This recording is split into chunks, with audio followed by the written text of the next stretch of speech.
Pemirsa, Rumah Sakit Umum Pusat Dr. Karyadi Semarang, Jawa Tengah terbakar.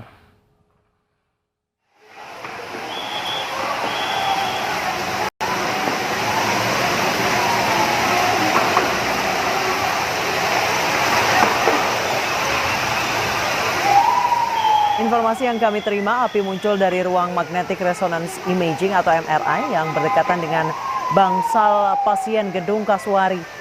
Api dengan cepat menjalar ke ruang atas, kepulan asap menyebar dan masuk dengan cepat ke bangsal pasien sehingga membuat petugas medis panik berhamburan menyelamatkan pasien. Proses pemadaman hingga saat ini masih berlangsung, sementara pasien dievakuasi ke Paviliun Garuda. Laporan kebakaran diterima sekitar pukul 18.50 dan saat ini seluruh pasien yang berada di gedung Kasuari sudah dievakuasi oleh karyawan RSUD Karyadi dibantu Polrestabes Semarang. Dan saat ini sekitar 8 unit pemadam kebakaran dari Kota Semarang masih berupaya untuk memadamkan api. Sementara ini titik api berasal dari ruang rekam medik atau MRI, diduga sementara dari korsleting listrik. Ada 31 pasien yang berada di gedung Kasuari saat ini telah dievakuasi ke gedung Garuda oleh karyawan dibantu kepolisian. Dan berdasarkan informasi yang kami terima, kejadian kebakaran pertama kali diketahui oleh Bapak Fahri atau Saudara Fahri yang merupakan Satpam Ruangan Kasuari atau MRI.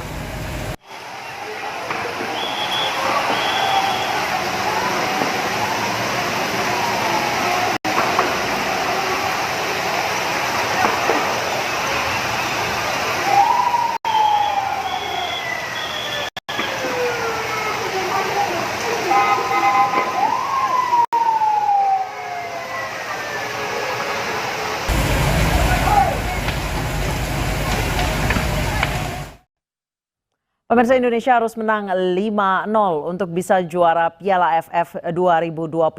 Meski sulit, timnas diharapkan segera berbenah agar tampil maksimal pada leg kedua.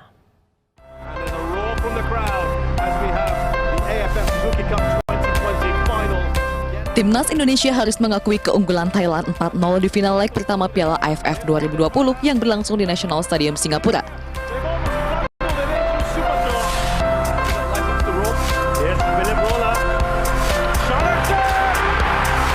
Sepakan keras Chanatip Songkrasin tak mampu diantisipasi Nadeo Argawinata pada menit kedua. Tim Garuda berpeluang untuk menyamakan kedudukan pada menit ke-39. Sayang, Alvendra Dewangga gagal memanfaatkan umpan silang Witan Sulaiman.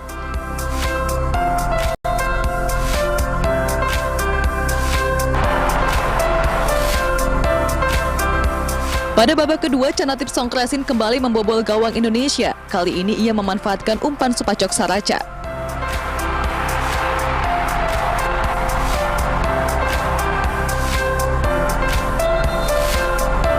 Terlalu asik menyerang, pertahanan skuad Garuda menyisakan ruang kosong. Gawang Nadeo kembali bobol pada menit 67 oleh Supacok Saraca. Thailand yang terus menekan pertahanan Indonesia kembali menambah pundi-pundi gol di menit 83 yang dicetak Bordin Pala. Skor 4-0 untuk kemenangan Thailand menutup laga final leg pertama Piala AFF 2020. Usai laga, pelatih Sintayong mengakui gol cepat Thailand membuat permainan skuad Garuda sulit berkembang. Terlebih timnas Indonesia banyak diisi pemain muda yang minim pengalaman di turnamen besar. 네, 우리 선수들이 힘들게 결승까지 올라와서 준비는 잘 했지만은 모든 선수가 거의 수직급 결승은 처음 뛰는 선수고 또 너무 어린 선수들이 전반 바로 시작하자마자 실점을 하면서 상당히 힘든 경기를 했고. Setelah berjuang keras melawan timnas Thailand, Indonesia kalah di leg pertama dengan skor 0-4 untuk Thailand. Lantas apa yang dapat kita evaluasi dari pertandingan kemarin malam? Telah bergabung bersama kami mantan pemain timnas Indonesia, Bima Sakti. Selamat malam, Mas Bima. Selamat malam, Mbak Anissa. Baik, Mas Bima, Anda sendiri berpengalaman melawan Thailand ketika itu tahun 2000 ya, Mas Bima ya? Ya. Oke, Ya. Kalau misalnya Anda lihat dari pertandingan semalam, di 5 menit pertama Indonesia sudah kebobolan, Anda melihat di situ ada mental yang down dari pemain Indonesia? Kemudian setelah Ya, itu betul jadi Mbak Anissa. jadi kacau gitu istilahnya? Ya, betul Mbak Anissa. Tadi yang disampaikan Coach Sintayong mungkin ada benarnya juga. Karena kita kemasukan kurang lebih 2 menit ya baru pertandingan awal. Kemudian saya pikir di situ sangat berpengaruh ke mental pemain. Dan ini sebenarnya tidak boleh terjadi lagi nanti di leg kedua. Pemain harus tetap fokus, tetap konsentrasi saja walaupun kita sudah ketinggalan. Jadi saya pikir kemarin menjadi pembelajaran benar buat pemain-pemain kita bahwasannya kita tidak boleh lengah, berapapun hasilnya di awal ya langsung tetap konsentrasi, tetap melakukan instruksi dari Coach Sintayong. Mas Bima, kalau menurut Anda apa yang menyebabkan teman-teman timnas ini apakah karena terkejut atau karena sudah keburu down di 5 menit pertama bahkan di menit kedua itu kira-kira apa? Ketika Anda mengalami hal yang sama ketika itu apa yang membuat down tuh apa, Mas? Ya, tahun 2000 kita sempat final ya sama Thailand di Thailand waktu itu. Memang mereka hampir sama ya dengan pertandingan kemarin. Pressing Thailand ini memang luar biasa, transisi negatif mereka juga bagus banget gitu. Jadi saat mereka bertahan, saat mereka menyerang, begitu kalah bola, mereka langsung pressing balik, merebut bola lagi gitu. Jadi itu yang harus kita waspadai besok. Usahakan jangan sampai bikin kesalahan lagi gitu. Karena kemarin memang pressing Thailand sangat ketat sehingga kita agak sedikit kewalahan. Sehingga kita berapa kali terjadinya gol karena kita tidak siap. Kemudian sebenarnya kita ada peluang juga di Wangga, tapi sayang tidak berbuah gol. Baik, kalau misalnya dilihat dari penguasaan bola, pemain Indonesia yang kami lihat kemarin hampir tidak diberi kesempatan untuk menguasai bola. Apakah itu memang strategi dari Thailand yang memang mereka tidak pernah membiarkan untuk lepas itu dari kaki mereka? Ya, ini salah satu kelebihan Thailand ya Mbak Anissa ya. Dan kita lihat di babak pertama kemarin memang possession ball kita jauh sekali. Ya, kita hanya 27%, kemudian 73%-nya milik Thailand. Itu babak pertama. Begitu babak kedua, full time kemarin possession ball-nya kita 33%, kemudian Thailand 67%. Nah, ini memang sangat jauh sekali perbandingannya. Dan memang kita akui Thailand memang memiliki penguasaan bola yang baik. Mereka timnya sudah dipersiapkan lama, kemudian banyak diisi oleh pemain-pemain yang berpengalaman seperti Terasil, Canatip. Saya pikir ini ya menjadi kekuatan buat Thailand. Sedangkan kita banyak pemain muda, saya pikir memang perlu proses dan pencapaian ini saya pikir ya kita mantan pemain nasional cukup ya bangga dengan prestasi mereka karena banyak diisi pemain muda. Dan kita juga patut apresiasi lah kerja mereka bisa sampai di final. Baik, Mas Bima, pada pertandingan semalam, Coach Sintayong ini dikenal sering berganti-ganti strategi. Bahkan dalam 6 pertandingan di Piala AFF ini dia terus mengganti strateginya. Kalau semalam, strategi Cerdiko itu seperti tidak terlihat. Menurut Anda tanggapannya seperti apa? Ya, Coach Sintayong selalu berubah ya. Kemarin formasi juga selalu berubah dari awal saat melawan Kamboja sampai kemarin terakhir melawan Singapura di semifinal dan di final kemarin memang selalu berganti pemain.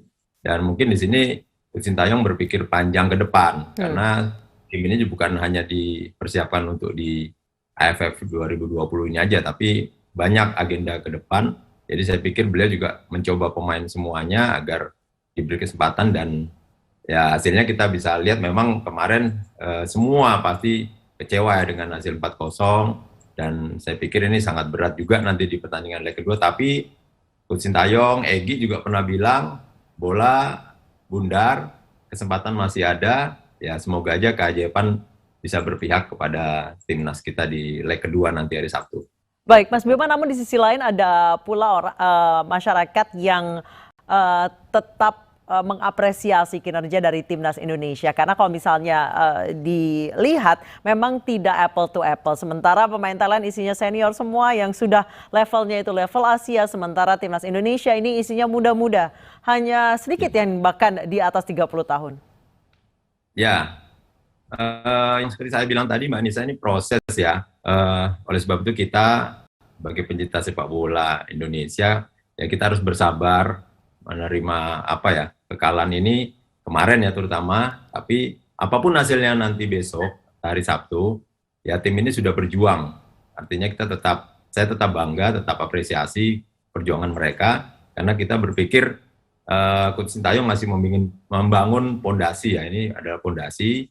Ya kita lihat prosesnya dan kita kasih waktu buat Coach Sintayong untuk membangun sepak bola kita lebih baik ke depannya. Karena seperti di awal, tim ini sebenarnya sudah diragukan, diisi oleh pemain muda, bahkan diremehkan oleh negara-negara lain yang bermain di AFF ini, karena mereka nggak punya pengalaman, mereka berpikir begitu. Tapi ternyata kita bisa melewati segala tantangan dari mulai awal, bahkan kita bisa menang lawan Malaysia, kemudian bisa walaupun susah payah, kita juga nonton juga deg-degan saat melawan Singapura. Jadi mereka sudah berproses dengan baik. Baik, Mas Bima, pertandingan leg 2 nanti adalah kesempatan terakhir. Mau tidak mau Indonesia harus bermain menyerang sejak awal. Menurut Anda nanti di leg 2 seperti apa? Apakah akan menyerang sejak awal? Saya pikir Coach Sintayong udah punya taktik gitu ya, karena ya seperti yang sering saya sampaikan, saya juga pernah bergabung dengan mereka saat latihan di Turki. Udah dipersiapkan semua. Saya pikir Coach Sintayong akan bermain lebih terbuka, karena ya udah nothing tulus saja, karena besok hari Sabtu adalah kesempatan ya buat timnas kita untuk bisa memenangkan pertandingan. Ya, itu yang paling terpenting, dan ya semoga aja doa masyarakat semua bisa lebih memotivasi pemain semuanya. Baik, Mas Bima, menurut Anda, jika memainkan strategi menyerang, formasi apa yang paling tepat nanti untuk leg kedua? Berapa kali kemarin kita latihan, Coach Sintayong memang mengandalkan 4-3-3 ya. Kemudian saat bertahan mereka berubah menjadi 4-1-4-1 gitu. Jadi yang biasanya kemarin 4-3-3 gitu. Tapi kita tidak tahu besok apakah berubah, karena pasti juga Thailand akan merubah ya cara main mereka, karena kemarin mereka sempat di babak awal itu 4-3-1-2, ternyata mereka berubah lagi jadi 4-3-2-1, sehingga yang paling penting ya mental persiapkan, lupakan pertandingan kemarin, kita kalah 4-0, lupakan semua, fokus ke pertandingan besok hari Sabtu. Baik, terima kasih Mas Bima Sakti, mantan pemain timnas Indonesia, telah bergabung bersama kami di iNews Prime.